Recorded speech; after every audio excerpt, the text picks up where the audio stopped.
Good morning or afternoon whenever you're watching this. Welcome to day 3 of Does Sound Travel Underwater? Please, I'm begging, put your name and date on your paper, especially if the two come apart. I know it's in a packet right now. I need to know who it belongs to, okay? So go ahead and put your name and date on your paper, please. I will wait.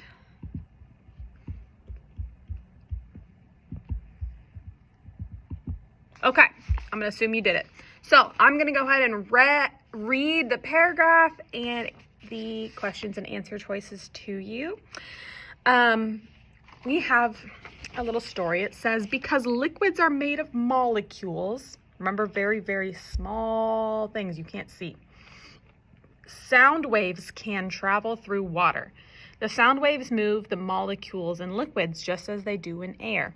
In fact, sound waves move better through liquids. That's because liquids have more molecules closer together. So you're going to fill in the bubble next to the correct answer.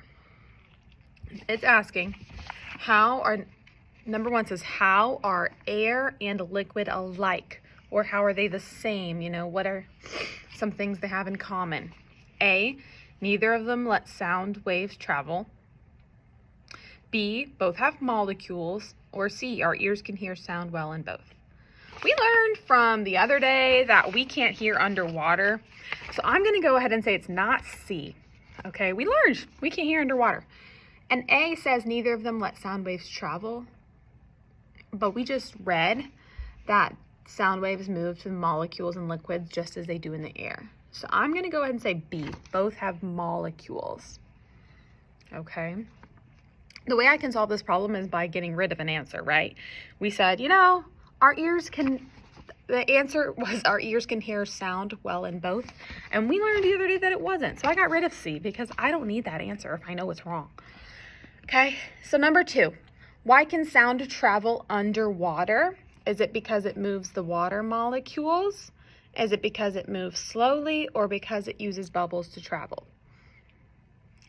We learned that because liquids are made of molecules, sound waves can travel through water. The sound waves move the molecules in the liquids just as they do in the air. So, why can sound travel underwater? Is it because A, it moves the water molecules? B, because it moves slowly? Or C, because it uses bubbles to travel? And finally, number 3, multiple choice. How are sound waves like ripples in a pond? A, they are both made of water. B, they both are caused by the wind. Or C, they both move out in all directions.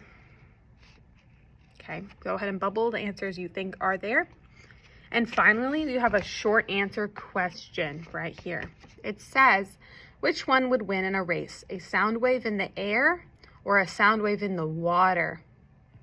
What do you think? Air or water? All right, when you are done, give your paper back to me. Remember, you're only doing day 3.